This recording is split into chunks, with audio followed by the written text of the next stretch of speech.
good morning, my dear students of class 6. Today, welcome to the online classes, and I'll be teaching you biology. So, chapter 1, plant life, the topic which we are going to cover, parts of a flower, pollination, types of pollination and agents of pollination. Okay, first of all, I would like to tell you all that I will be taking biology for all the three sections, that is A, B and C. For sure in C this portion is not done, and maybe in one more section it's not done. If it is done in one of the sections, no problem. For you it is a revision. This video will be a revision. You will understand this chapter well. Okay, so let us start this chapter.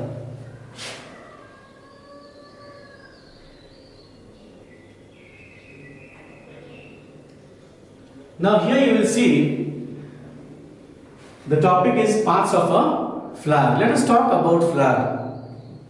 Flowers are the most beautiful part of a plant. Whenever we go to the birthdays, wedding anniversaries, we give flowers to someone, our near dear ones. Whenever there is a festival, we decorate our house with flowers, right?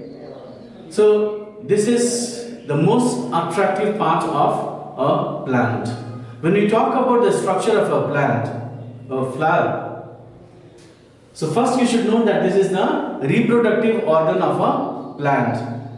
When we are talking about reproductive organ, there are two types of organs in the plant, that is vegetative and reproductive.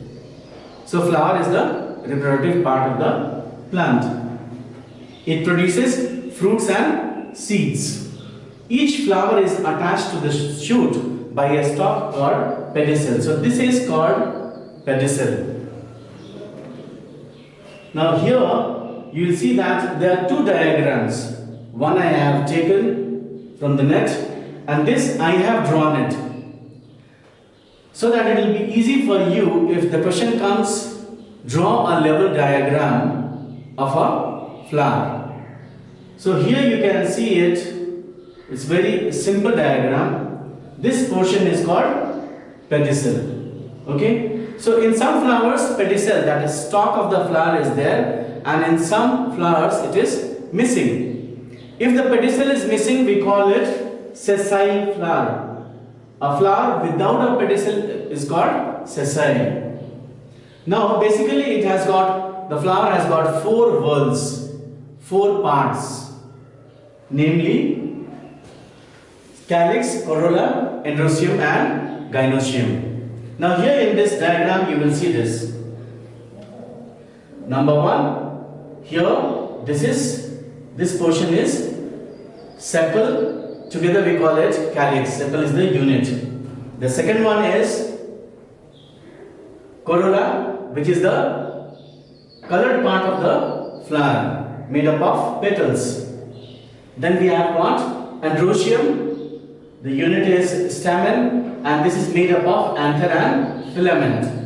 And the last innermost, the fourth whorl is gynoecium, and the unit is pistil or carpel, which is made up of three parts: stigma, style and ovary. And ovary contains the ovules. So one by one we will be studying about each part. The first one is calyx. This is the outermost whorl, the first whorl, green in color. So this is the one.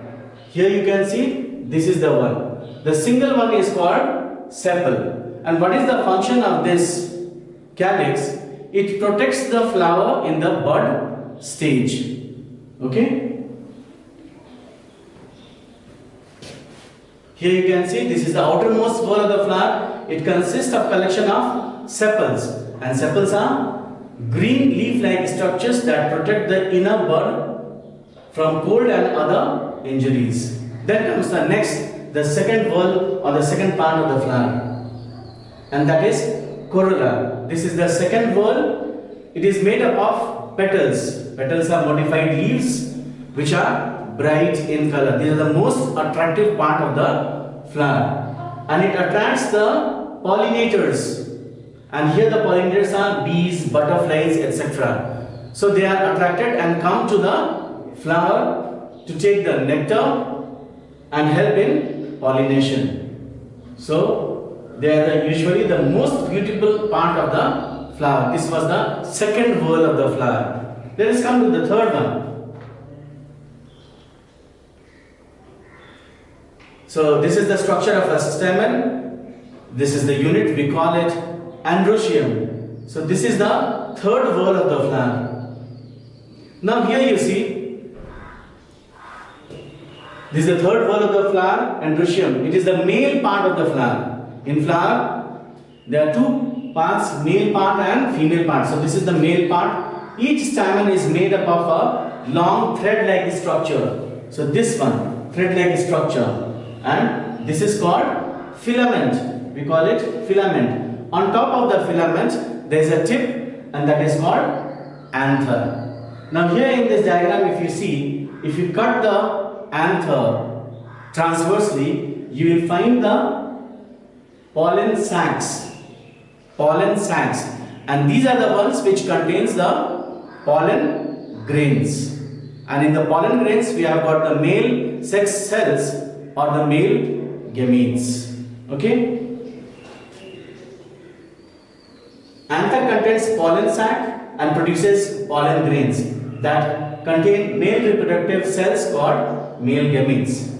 Then comes the fourth one. Here, carpel or pistil, and we call it gynoecium. This is made up of three parts: stigma, style, and ovary. Inside the ovary there are ovules, which contains the female gametes, female cells. Okay, let's learn about this. Gynoecium is the fourth and the innermost whorl of the flower, and this is the female part of the flower. It is also known as pistil or carpel. Both are same, pistil and carpel. It's a flask-shaped organ. The swollen part is ovary. This is ovary.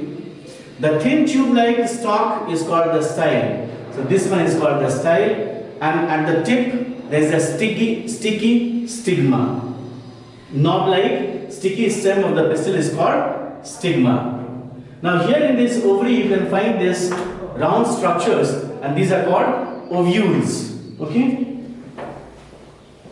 And they contain small rounded eggs. These are called female cells or female gametes. Okay? Now, as I told you that each flower has got 4 whorls, 4 parts. Now, if in any flower, if all these 4 whorls are present, they are called complete flowers. If any one is missing among these 4, it is called incomplete flower. Once again, I will read it for you. A flower having all the 4 whorls, that is calyx, corolla, stamen and carpel, this is called complete flower. While a flower that has only any of the whorl missing, if it is not there, then they are called incomplete flower. So complete flower will be having all the 4 whorls, and incomplete may not have all the 4 whorls.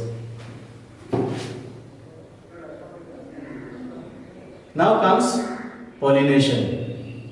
What is pollination? You have been studying since class 4 and 5. The transfer of pollen grains from the anther to the stigma of a flower is called pollination. So I need not to explain this. Now here you can see a diagram where you can understand it very well, those who have not understood till now. Now here you can see from the anther to the stigma, pollen grain is transferred, and this process is called pollination. So where is the anther? Here you can see this is the anther, and then comes the pollen grain. So from the anther, here you can see the pollen grain is being transferred, and this is the pollinator, a bee.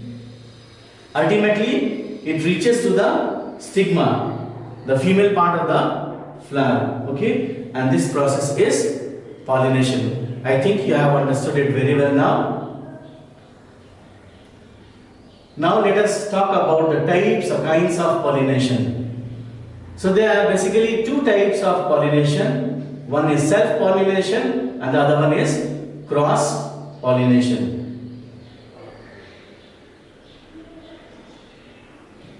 So in self-pollination, the pollen grains are transferred from the anther to the stigma of the same flower or another flower of the same plant.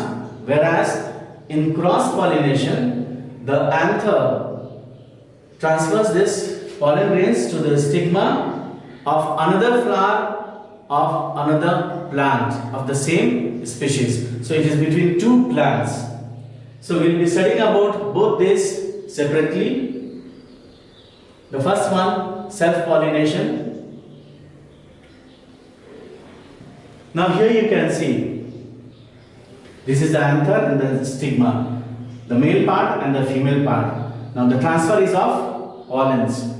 Self-pollination takes place when pollen grains from anther of a flower are transferred to the stigma of the same or another flower of the same plant. Either it is there in the same plant, the same flower, or another flower, but it should be there in the same plant. That is called self-pollination. The next one is cross-pollination. Now in cross-pollination you see, it takes place in the flowers when the pollen grains from the anther of a flower are transferred to the stigma of another flower of another plant of the same species. Now here you see there are two plants, and that is the difference between self-pollination and cross-pollination. So this happens between plant A and plant B. So both are different plants. So from one plant to another flower, when the pollen grains are transferred from the anther to the stigma, it is called cross-pollination. Now we will be learning about various agents of pollination. The pollen grains are transferred from anther to the stigma through various agents. And what are these agents? In some books you will find 4, but here in your book only 3 are given: insect, wind and water. If you include animals also, then there are 4. So in insects only we will be talking about the animals as well. So these are the agents of pollination. The first one is pollination by insects. Now here you can see the butterflies, the bees, the beetles, all these are there. So they are the insects, pollinators, which take the pollen grain from one flower to another. Insects, birds and other animals help in cross-pollination of the flower. The color and the fragrance of the flower attract the insects.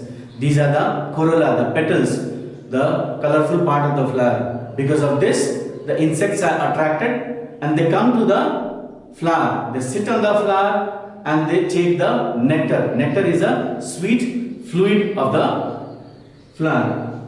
And once, when they do that, all these pollen grains get stuck to their body. Once they visit another flower, what happens? These pollen grains again, these are rubbed off, and I told you that the stigma is sticky, so it gets deposited there and then pollination takes place. When these insects sit on other flowers, the pollen grains get rubbed off from their bodies. In this way, the pollen grains are transferred to the stigma of another flower. Some examples are given here: hibiscus, that is China rose, rose, marigold. So all these are flowers, very, very attractive flowers, and here the pollination takes place as cross-pollination. Now here you can see this butterfly, bees, beetles, these are insects. Here you see this is a bird, hummingbird, and here also bat is there. So birds and other animals also help in pollination. Then the next one is pollination by wind. Here the flowers are not attractive, they are very, very small. The petals are very small or they are not there. Pollination by wind occurs in the plants which have flowers with small petals or no petals. In the absence of petals, the anthers and the pistils remain exposed to the wind, making the transfer of pollen grains easy from the anther of one flower to the stigma of another flower by wind. So by wind, these pollen grains are carried to the stigma of another flower. And here your examples are maize, rice, grass, wheat, etc. Now here you can see is wheat. So in these plants you will find the pollination takes place by wind. I told you that the flowers are not attractive. Here the pollination takes place through the wind. The last one here is pollination by water. See, these aquatic plants which live in water, in them the pollination takes place with the help of water. When water acts as an agent to transfer the pollen grains, it is called water pollination. Aquatic plants use water for pollination. These have small and light pollen grains. When they are small and light, they can easily float on the surface of water. And one more thing is there, that is they have got protective waxy shield. A layer is there, waxy layer, and because of that they are not damaged by water, which protects them from being damaged by water. Here you have got the example Vallisneria and Hydrilla. So in the plants of Hydrilla and Vallisneria, the pollination takes place with the help of water. So here you can see the diagrams. This is the plant of Vallisneria. So this is how the pollination takes place. When you go to class 8, it will be taught nicely how exactly it happens. So for today, this much only. You must have heard it many times. Once again I am telling you, let's stay home and let's stay safe and have a great day. Thank you.